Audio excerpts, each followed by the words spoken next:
perkenalkan, saya Arita Pasaribu dari Prodi Pendidikan Geografi 2018 Universitas Negeri Jakarta.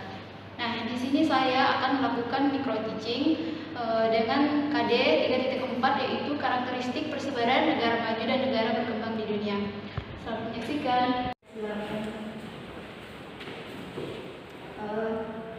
Assalamualaikum warahmatullahi wabarakatuh. Selamat pagi anak-anak. Sebelum kita memulai pelajaran kita kali ini, Ibu akan mengabsen kalian satu persatu. Silakan ketua kelas. Oh baik, sudah. Alhamdulillah hadir semua ya.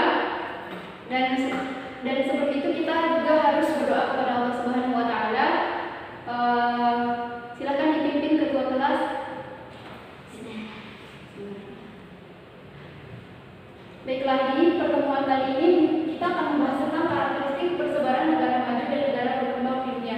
Di mana tujuannya ini adalah agar kalian bisa menganalisis dan juga mengidentifikasi bagaimana karakteristik dan persebaran negara maju dan negara berkembang di dunia. Semoga kalian bisa memahaminya, dan nanti ketika misalnya ada yang kalian tidak pahami dari penjelasan Ibu, kalian boleh bertanya kepada Ibu dan langsung menginstruksi kepada Ibu.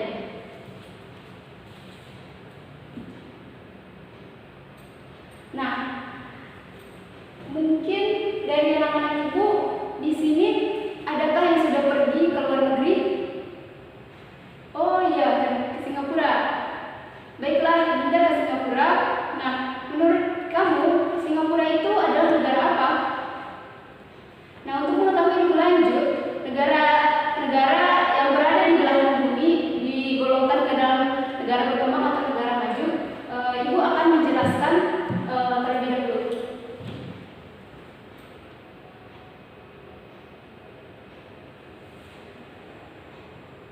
Negara maju adalah negara yang sudah memiliki teknologi tinggi dan tingkat ekonomi yang sudah merata. Sedangkan negara berkembang adalah negara yang tingkat kesejahteraan penduduknya masih dalam taraf menengah atau sedang berkembang. Nah, di sini negara maju itu dikatakan maju, kita dilihat dari berbagai aspeknya juga. Tidak hanya dari aspek ekonominya, tetapi juga dari aspek-aspek lainnya. Negara maju itu negara yang dimana dia sudah mandiri dalam hal-hal misalnya ekonomi, dia sudah bisa baik dalam pendidikannya, dia sudah baik dalam kesehatannya, dan juga kualitas dari sumber daya manusia dan sumber daya manusianya sudah cukup bagus.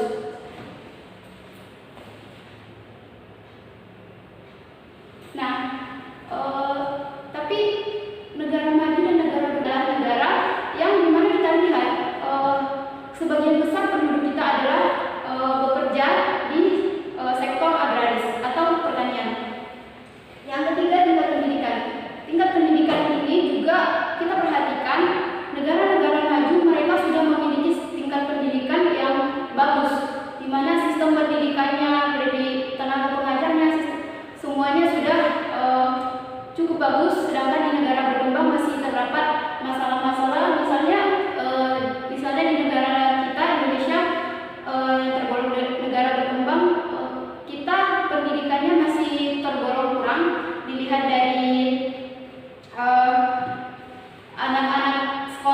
anak-anak didik kita, misalnya di daerah-daerah pedesaan, mereka belum bisa memperoleh pendidikan, karena mungkin pertama dari akses dari pendidikan itu sendiri belum terjangkau ke beberapa daerah di Indonesia, seperti misalnya di Papua dan juga di Indonesia bagian timur dan bagian-bagian lainnya.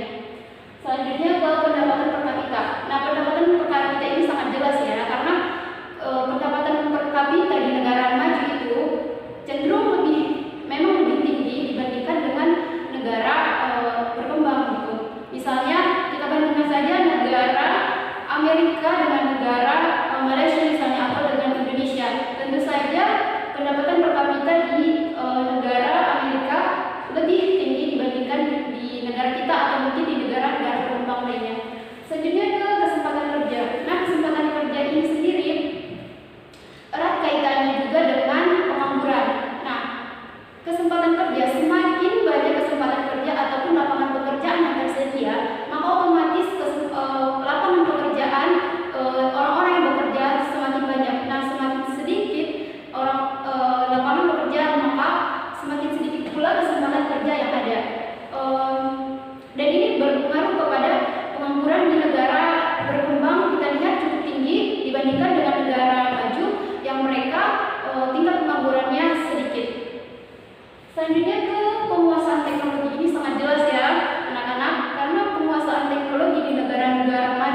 sudah cukup bagus. Misalnya di Jepang, kita lihat sendiri di Jepang ada kereta cepat yang memang bisa dengan waktu yang sedikit, tetapi mereka bisa mengangkut lebih banyak dan juga efisiensi waktu tentunya.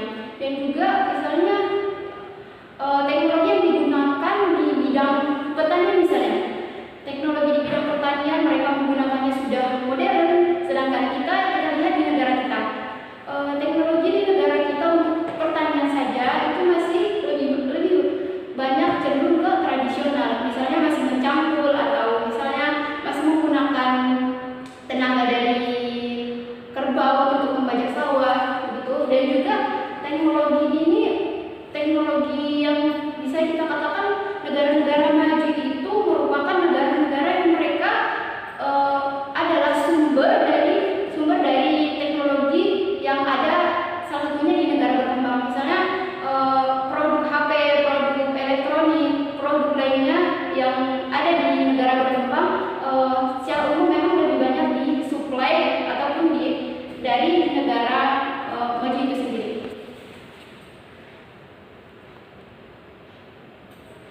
Baik, nah setelah tadi mengetahui indikator-indikatornya, tentu saja kita perlu mengetahui karakteristik dari negara berkembang dan negara maju itu sendiri. Nah, seperti yang sudah Ibu jelaskan tadi, untuk karakteristiknya kita melihatnya bukan hanya dari satu sisi.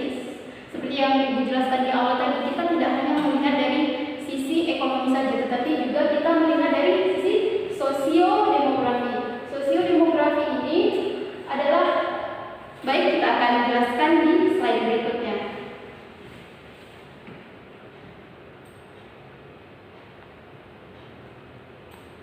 Nah, ini kita mulai dari negara maju terlebih dahulu.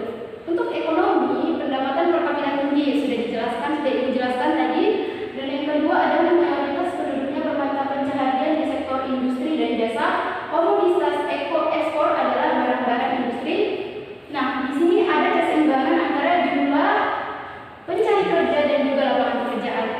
Nah, contohnya Singapura. Kita lihat negara Singapura, mereka lapangan pekerjaan itu sudah cukup bagus, sehingga ketika misalnya sumber daya manusianya itu bisa bekerja di sektor-sektor lapangan pekerjaan yang sudah disediakan oleh negara, dan tentunya kuncinya dengan sumber daya manusia yang berkualitas juga. Selanjutnya adalah produktivitas dan kualitas hidup masyarakat umumnya cukup tinggi, dan selanjutnya pemanfaatan SDA secara efisien dan efektif. Nah, ini poin penting sekali ya untuk kita ketahui anak-anak, karena pemanfaatan SDA itu perlu yang namanya teknologi. Misalnya di sektor tadi yang sudah disebutkan, sektor agraris. Nah, ketika teknologi berperan di situ, maka otomatis untuk efisiensi dan efektif dari pertanian itu maka lebih baik. Karena misalnya nih, membajak sawah kita membutuhkan waktu dengan misalnya berapa hari, sedangkan dengan menggunakan teknologi dia lebih cepat, lebih efisien dan lebih efektif.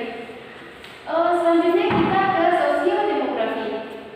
Nah, sosiodemografi di negara maju, tingkat kelahiran rendah yang sudah dijelaskan tadi, itu angka harapan hidup tinggi, dan juga penyebab kematian kerap berkaitan dengan gaya hidup. Ketiga, pertumbuhan penduduknya rendah dan cenderung menurun. Selanjutnya, kita akan masuk ke pembahasan karakteristik negara berkembang. Karakteristik sosiodemografi negara berkembang. Tingkat kelahiran tinggi sudah tadi, angka kematian bayi tinggi. Angka kematian bayi tinggi ini disebabkan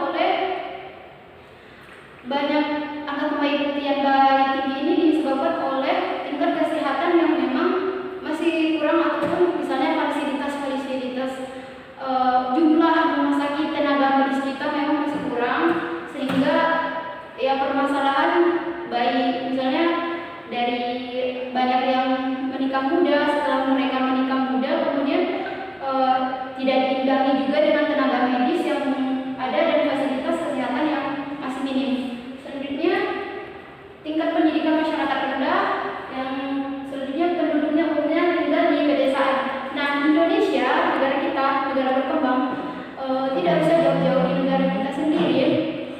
kita memang lebih banyak hidup di pedesaan dibandingkan dengan perkotaan. Indonesia, baik Indonesia bagian barat, Indonesia bagian timur, itu memang kita lebih banyak tinggal di daerah-daerah pedesaan. Nah, yang terakhir adalah urbanisasi yang cepat. Urbanisasi yang cepat itu terjadi misalnya di Jakarta kan adalah tempat urbanisasi yang cukup banyak untuk di negara kita sendiri, di mana urbanisasi itu terjadi ketika orang-orang di pedesaan beranggapan bahwa di Jakarta itu ataupun di kota-kota itu merupakan di mana mereka bisa memperbaiki taraf hidup mereka, sehingga mereka berpindahlah ke kota-kota guna untuk memperbaiki taraf hidup mereka itu sendiri. Nah, faktor-faktor persebaran negara maju dan negara berkembang. Yang pertama adalah stabilitas ekonomi, politik, dan keamanan negara. Yang kedua, kondisi alam dan kependidikan. Yang ketiga, hubungan dengan negara-negara lain. Dan yang terakhir, penguasaan iptek yang sebenarnya tadi sudah dijelaskan oleh Ibu. Nah, mungkin untuk yang kali ini sebelum kita akhiri ke beberapa slide berikutnya, Ibu meminta kepada anak-anak Ibu untuk membuat analisis mengenai 4 faktor ini dan coba dikaitkan dengan faktor persebaran negara maju dan negara berkembang ini, dikaitkan dengan aspek-aspek lainnya, dan Ibu meminta kalian kreatif untuk membuatnya, misalnya boleh dengan pembuatan paper dan lain-lain. Selanjutnya, nah ini dia yang kita tunggu-tunggu, yaitu persebaran negara maju dan negara berkembang. Persebaran negara maju dan negara berkembang, setelah tadi kita sudah dijelaskan, yaitu Eropa, di sini juga. Nah, dapat kita simpulkan bahwa memang negara-negara maju itu lebih banyak di bumi, lebih banyak di belahan bumi bagian apa? Bagian utara, ya, benar sekali. Sedangkan negara berkembang lebih banyak di bagian belahan bumi bagian selatan. Nah, di sini seperti Amerika, Rusia, Kanada, dan juga lain sebagainya memang adalah negara maju, sedangkan negara berkembang tadi sudah kita pelajari bersama. Karena memang sumber daya manusia itu sangat penting bagi yang berkualitas, itu sangat penting bagi suatu negara. Sekian dari Ibu, semoga anak-anak Ibu selalu sehat dan semangat terus untuk mengerjakan tugas-tugasnya. Kalau misalnya kalian tidak masih kurang paham tentang tugas yang Ibu berikan, atau misalnya ada yang ingin bertanya kepada Ibu, kalian boleh chat ke Ibu ataupun boleh bertemu Ibu di ruangan Ibu. Sekian, semangat selalu, tetap sehat, dan juga tetap konsisten dan juga istiqomah dalam mempelajari pelajaran kita. Sekian, Ibu sudahi. Wabillahi taufiq wal hidayah. Assalamualaikum warahmatullahi wabarakatuh.